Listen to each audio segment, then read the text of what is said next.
Hola, ¿qué tal? Buenas tardes, buenos días. Hoy vamos a hablar de lo que es la estenosis aórtica. La estenosis aórtica es una de las principales valvulopatías que se presentan y es de suma importancia conocer un poquito más a fondo esta patología, ya que muchas veces esta patología va a desencadenar complicaciones como una insuficiencia cardíaca a lo largo de muchos años o nos puede terminar en una cardiopatía isquémica, puede estar asociados a un ictus. Como decimos, es una patología de suma importancia. Bueno, vamos a empezar con este video. Pues hablando de esta patología, la estenosis aórtica, dentro de lo que son las valvulopatías, se dice que es una de las valvulopatías más comunes que hay en nuestro medio y puede ser tanto de origen congénito como de origen adquirido. Quiere decir que puede formarse el defecto por una falla en la formación desde su proceso de embriogénesis, como puede adquirirse a lo largo de la vida. Bueno, ¿qué es la estenosis aórtica? La estenosis aórtica se dice que es una anomalía valvular que genera una obstrucción de salida del flujo sanguíneo desde el ventrículo hacia la aorta. Como decimos, en otras palabras, no va a alcanzar, como decimos, una dilatación normal. La válvula, una vez que se contrae el ventrículo izquierdo. Esto es la primera imagen, nos habla del diámetro normal de la válvula en apertura. Obviamente cuando el flujo sanguíneo empuja la sangre a través de esta válvula y prácticamente logra desplazar las valvas que conforman esta válvula para generar una apertura prácticamente completa. 3 centímetros aproximadamente o mayor. Existen varios grados de esta obstrucción, en la cual se dice que es de un grado pequeño, un moderado, un severo, dependiendo la afección de esta válvula, la cual podemos ver en esta imagen que esto en teoría ya es el volumen de apertura o las dimensiones de apertura de la válvula durante la contracción ventricular, en la cual decimos en este grado, como decimos, todavía hay una apertura considerable que a lo mejor no va a aumentar mucho la presión en el ventrículo izquierdo. Conforme va aumentando la severidad del cuadro, que quiere decir conforme va generando esta obstrucción cada vez mayor, va a generar mayor dificultad para que esta sangre salga eyectada del ventrículo izquierdo a la circulación mayor a través de la arteria aorta. En otras palabras, lo que va a producir es una disminución del área valvular. Esta disminución del área valvular es lo que va a producir esta patología. Bueno, se dice que es una de las patologías valvulares más comunes. Tomando estos datos estadísticos en relación a grupos de edad, como podemos ver, la valvulopatía aórtica va seguido en casos en relación a la valvulopatía mitral, que la vamos a ver en otro video, en la cual, como decimos, tiene una incidencia obviamente máxima en personas mayores de 75 años. Esto habla principalmente de la valvulopatía adquirida, tomando en cuenta la línea roja, que es el total de todas las valvulopatías, que estamos hablando de las 4 estenosis y las 4 insuficiencias, pues sí está ocupando un lugar importante en el número de casos, en el porcentaje de casos, obviamente dentro de todas las valvulopatías, siendo así una causa muy importante de complicaciones cardíacas. Bueno, como ya se había mencionado unos minutos atrás, la etiología puede ser de dos tipos: la etiología congénita, que es una alteración, como decimos, en la formación de la válvula durante el proceso de embriogénesis, y la otra es una etiología adquirida, que esa la vamos a encontrar más en el adulto, aunque el adulto joven ya puede presentar estos casos. Bueno, La etiología adquirida, como decimos, es la forma más común de encontrar esta valvulopatía, y esta adquirida la podemos generar de varias formas. Las tres principales, ahorita vamos a hablar de las tres principales causas que generan esta patología. La causa número 1 se dice que es la valvulopatía aórtica calcificada. Es la más común de todas las estenosis aórticas en el adulto, y esta se produce porque alrededor, como decimos, se van a formar pequeños depósitos de calcio en las líneas de flexión de las bases de las válvulas, y esto va a generar un endurecimiento valvular gradualmente, que lo que va a generar va a condicionar la flexibilidad de la válvula y su capacidad de plegarse, y esto se va a traducir a la larga en una disfuncionalidad de la válvula, la cual cada una de estas valvas va a presentar una menor amplitud ante el flujo vascular, generando un estrechamiento del conducto o del espacio valvular, generando así la patología gradualmente. Es la causa más común. En segundo lugar, y no menos común, obviamente, tenemos la estenosis aórtica de origen reumática, en la cual obviamente su principal causa es por procesos infecciosos, ya que algunos microorganismos, algunas bacterias pueden llegar a generar estas enfermedades, principalmente lo que va a ser la enfermedad reumática. Por fiebre reumática puede producir artritis reumatoide y demás. Bueno, estas se van a caracterizar, como aquí dice, por la fusión de las comisuras. ¿Qué quiere decir? Que se va a empezar a ver un endurecimiento y una fusión de los vértices o los bordes laterales o los bordes unidos al anillo fibroso de las válvulas. Esto va a generar, como decimos, una alteración porque va a ir fusionando los pliegues gradualmente, y con esto va a ir perdiendo la amplitud las valvas de poder abrirse, ofreciendo una mayor resistencia durante este proceso. Y también la otra es que se va a producir obviamente la retracción y rigidez de estos bordes, y también puede haber aparición, como acá dice, en las cúspides. Las cúspides, estamos hablando cada uno de los extremos o vértices de estas pequeñas valvas. Ahí es donde van a aparecer pequeñas nodulaciones. Ambas son superficies calcificadas, pueden ser superficies fibrinolíticas, fibróticas, las cuales van a generar un endurecimiento, y con esto también van a restringir la funcionalidad de la válvula, y con lo cual no solo va a aumentar la rigidez, sino que también la aparición de nódulos va a generar que durante el cierre valvular no se genere un cierre completo, y entonces también nos va a dar pequeños datos como de insuficiencia de la válvula. ¿Qué quiere decir? Que la válvula va a permitir un flujo retrógrado, con el cual obviamente va a aumentar la patología. Bueno, esto es a grandes rasgos esta enfermedad. Bueno, la última de las tres causas que vamos a hablar es la aterosclerótica, que también es una muy común. Esta afecta no solo a la válvula, sino obviamente, lo vamos a ver en otra presentación, en otra sesión, la enfermedad de la aterosclerosis. La aterosclerosis afecta no solo la aorta ni la válvula, sino también otras arterias del cuerpo, en especial las arterias coronarias, originándonos o llevándonos a la producción de otra patología, que es la cardiopatía isquémica. Se puede observar muy común la valvulopatía aterosclerótica en pacientes con hipercolesterolemia severa, pacientes que presentan colesterol o triglicéridos muy elevados o muy por encima de los parámetros normales. Ahora vamos a analizar un poquito más a fondo la patología.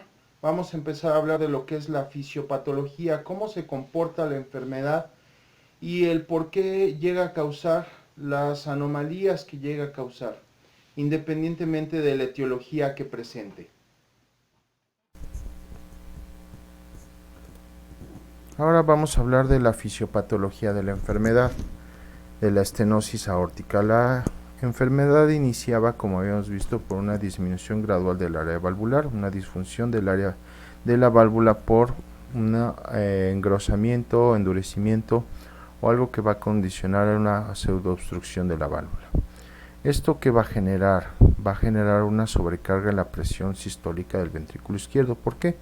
Porque va a haber una obstrucción en el flujo, obviamente vascular, a través de la aorta, a través de esta válvula. Entonces va a aumentar esto la presión en las paredes del ventrículo izquierdo. Obviamente va a tener que ejercer una mayor fuerza, va a tener que existir una mayor poscarga para generar un vaciamiento adecuado. Esto va a generar con el tiempo un aumento de la replicación de sarcómeros. Esto va a generar una hipertrofia sarcoplásmica. Esta hipertrofia es de tipo concéntrica. ¿Por qué? Porque va a aumentar el volumen de la fibra muscular, pero va a reducir el tamaño de la cavidad. Bueno, esto me va a compensar, como aquí dice, ¿no? Este proceso de hipertrofia concéntrica va a normalizar el estrés parietal. Prácticamente, si yo aumento la capacidad de fuerza muscular, voy a compensar esa resistencia que se está presentando y entonces vamos a mejorar la contractilidad. Esto hasta aquí vamos bien. Ahora, ¿qué es lo que va a pasar con esta enfermedad? Esta enfermedad va a seguir aumentando o va a ir deteriorando cada vez más la estructura de la válvula, generando una falla en el mecanismo de compensación por medio de la hipertrofia. ¿Qué es lo que va a pasar? Que cada vez entre más grande sea la obstrucción, prácticamente entre más restringida esté esta obstrucción, me va a necesitar una poscarga más elevada, una mayor fuerza de contracción, la cual va a llegar a un punto en que va a agotar las reservas energéticas contráctiles, o me va a alterar estas reservas energéticas contráctiles, generando una reducción en la contractilidad del miocardio y va a empezar a perder fuerza de contracción. Por otro lado, esta alteración, esta poscarga elevada, igual va a generar este deterioro energético, esta fatiga, y que me va a generar una dilatación de las fibras musculares, lo cual me va a generar una dilatación ventricular. Entonces la hipertrofia deja de ser concéntrica y se va a traducir en una hipertrofia excéntrica, la cual va a aumentar también el tamaño del ventrículo, y con esto, esta dilatación ventricular con una fuerza disminuida me va a generar una disfunción sistólica del ventrículo izquierdo, traducido en una falla cardíaca que puede resultar como complicación final. Ahora, por otro lado, aquí tenemos la hipertrofia concéntrica. También nos va a generar alteraciones propias en la diástole ventricular.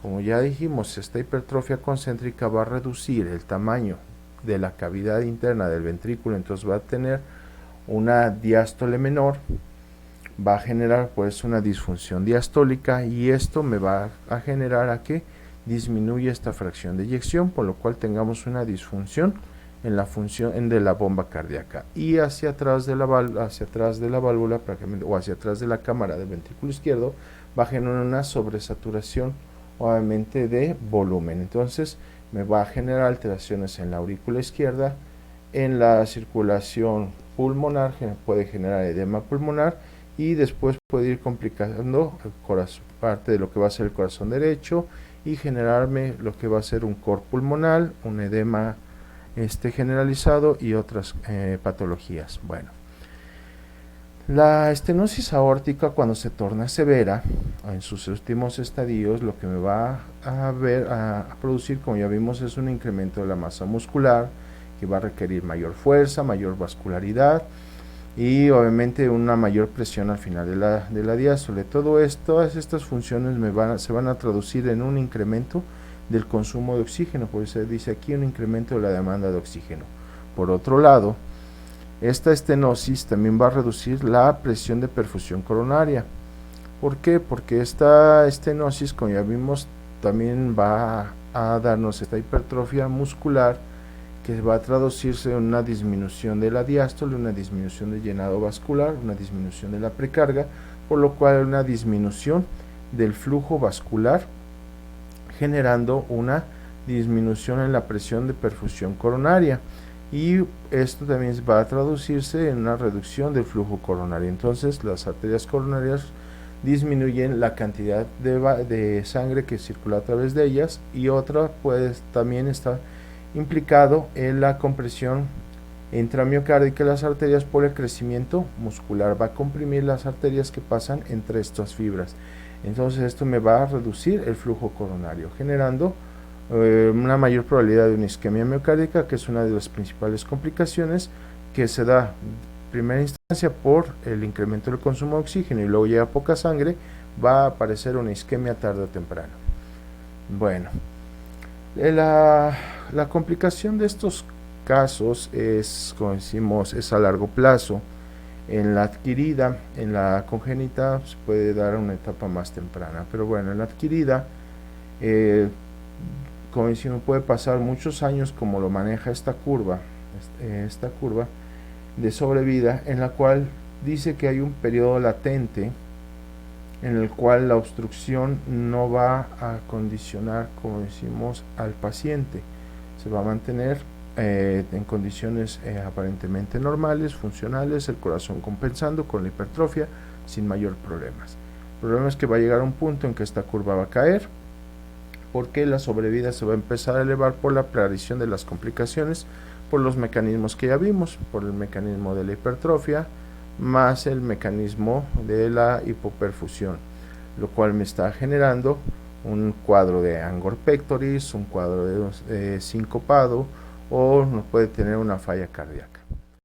Ahora analizaremos un poquito más la forma en cómo vamos a diagnosticar a estos pacientes desde su abordaje clínico, y daremos unos pequeños detalles de lo que podemos encontrar en algunas pruebas diagnósticas, como el electrocardiograma, el ecocardiograma y los estudios radiológicos que se utilizan para auxiliarnos en esta patología. Vamos a hablar del cuadro clínico. El cuadro clínico que presenta esta patología es, como decimos, puede llegar a ser desde asintomático en pacientes en fase de latencia, como ya se explicó, como pueden empezar a aparecer algunos cuadros clínicos. Los cuadros clínicos van en realidad en función de la disfunción cardíaca que se va presentando, siendo la disnea de ejercicio de aparición gradual la más notoria. ¿Esto qué quiere decir? Que el paciente empieza a presentar disnea de medianos esfuerzos. Bueno, como sabemos, la disnea de grandes esfuerzos es una disnea normal, que quiere decir que es cuando hacemos ejercicio, puede llegar a faltarnos el aire y es considerado normal. La disnea de medianos esfuerzos es la que empieza a detonar que hay una patología subyacente. Quiere decir que cuando le empieza a faltar el aire por algunas actividades que normalmente no debieran hacer lo que faltara el aire, empieza a aparecer.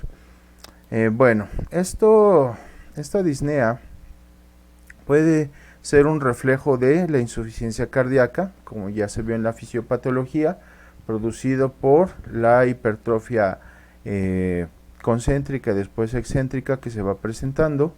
Puede dar datos de angina, que un dolor retroesternal, sensación de muerte, el dolor con irradiación a cuello, espalda, brazo izquierdo, abdomen, hemilateral, etc. O también nos puede empezar el paciente a toser, presentar tos productiva al principio de predominio matutino, con la presencia de expectoraciones de causa inespecífica. Y estos pueden ser datos también de edema pulmonar por una sobrecarga obviamente sanguínea del corazón izquierdo. Bueno, clínicamente es como más lo vamos a encontrar. A la exploración física vamos a auscultar un soplo de tipo sistólico, que quiere decir que va a estar a lo largo de la sístole. Este soplo puede esconder el segundo ruido, puede estar ausente o puede estar desdoblado, quiere decir, bueno, va a estar ligeramente alargado, con una matidez, este ruido cardíaco. Nos va a presentar los datos de insuficiencia cardíaca, que es la disnea de medianos esfuerzos o a pequeños esfuerzos, depende la severidad del caso, el ritmo cardíaco a galope, el edema periférico de tipo cardiogénico, que es un edema cálido, en ocasiones hiperémico, y obviamente va de distal a proximal, empezando por los miembros. Y por último tenemos un pulso carotidio denominado de parvus et ardus. Como aquí dice, está caracterizado por un ascenso lento. Cuando palpamos, vamos a palpar ese ascenso lento, un pico tardío y una baja en la amplitud 1. Ahora sí que del primer impulso de pulsación. Son datos característicos que podemos encontrar en una simple exploración física. Pero aquí normalmente nos vamos a auxiliar de algunos otros medios diagnósticos. La radiografía no es muy específica, puesto que otras patologías pueden llegar a presentar algo similar, pero bueno, lo más importante es el corazón, puede estar normal o, como en este caso, ligeramente hipertrofiado, con una hipertrofia ventricular izquierda, obviamente como ya vimos, un aumento del volumen del ventrículo izquierdo, con lo que aquí se aprecia una punta redonda, una punta redondeada, con un borde o un ápice del ventrículo izquierdo prominente, y esto es un dato característico. Puede haber o no, como decimos aquí, aumento del botón aórtico, pero bueno, normalmente este botón puede estar así, o puede haber disminución del botón aórtico. Ahora, algo característico aquí lo podemos ver, esta imagen que se decía con vemos corazón derecho totalmente normal, y el corazón izquierdo lo vemos totalmente con una amplitud de tamaño, una hipertrofia del ventrículo izquierdo, un borde, un ápice totalmente redondo. Esto es una imagen muy característica de esta patología. Los diagnósticos por excelencia son los ultrasonidos, porque aquí podemos valorar, como vemos en estas dos imágenes, una imagen obviamente con el Doppler color, otra simplemente el ultrasonido, en el cual estamos mirando la funcionalidad de la válvula. Aquí vemos la funcionalidad de la válvula, en la cual hay como decimos, un pequeño flujo retrógrado y un retardo en el vaciamiento del ventrículo, en lo cual podemos estar hablando de esta estenosis, de que le está costando un poquito de más trabajo al corazón eyectar la sangre. Aquí también tenemos otra imagen de otro paciente, obviamente en la cual tenemos como decimos, una alteración en la válvula. Aquí vemos el estrechamiento tan importante de la válvula, con lo cual el corazón obviamente requiere una mayor fuerza, una mayor contracción para poder eyectar esta sangre. También podemos utilizar el electrocardiograma muchas veces para tener un diagnóstico más preciso, en el cual vamos a buscar estos segmentos ST en un descenso del ST o una inversión de la onda T, en derivaciones con QRS positivo. Aquí tenemos varios ejemplos. Aquí en nuestra derivada 1 tenemos un QRS, como decimos, normal, una depresión del ST y una onda T invertida. Sabemos que en esta onda de la derivada 1, la onda T normalmente va a ser una T positiva, y aquí tenemos una T negativa. Lo mismo nos está pasando en ABL. Bueno, ABL sabemos que es una derivada que puede ser isodifásica, la cual puede estar positivo o negativo, pero normalmente va a ir en relación a la positividad de nuestra onda QRS. Aquí vemos la onda QRS con un ensanchamiento de la misma, una depresión del ST y una onda T invertida. Lo mismo estamos mirando aquí en esta derivada B5, que es positiva, con una inversión del de la onda T, con un ST disminuido por debajo, obviamente, del punto de partida del QRS. Lo mismo tenemos esta derivada 6, etc. Entonces, estos son datos electrocardiográficos que podemos encontrar en estos pacientes. Bueno, el tratamiento médico va a basarse principalmente en el tratamiento de la insuficiencia cardíaca. Directamente se dice que podemos auxiliar del uso de diuréticos en primera instancia, obviamente para pacientes en los que detectemos datos de edema pulmonar. Obviamente sabemos que va a disminuir el volumen cardíaco, va a disminuir la precarga, y con lo cual vamos a disminuir un poquito la poscarga y vamos a compensar parcialmente la funcionalidad cardíaca. Aparte se pueden utilizar digitálicos y otros medicamentos, anticoagulantes y demás para mantener una funcionalidad cardíaca y disminuir los riesgos de un infarto agudo al miocardio. Pero su tratamiento real es un tratamiento quirúrgico, ya sea una plastía valvular, ya sea que se trabaje una valva o, como decimos, la modificación de la estenosis, como puede haber un recambio valvular en estadios severos. Bueno, como pudimos ver, la patología es bastante interesante y bueno, nos puede llevar a muchas complicaciones, por eso hay que cuidarse. Nos estamos viendo en otro video. No olviden darles like.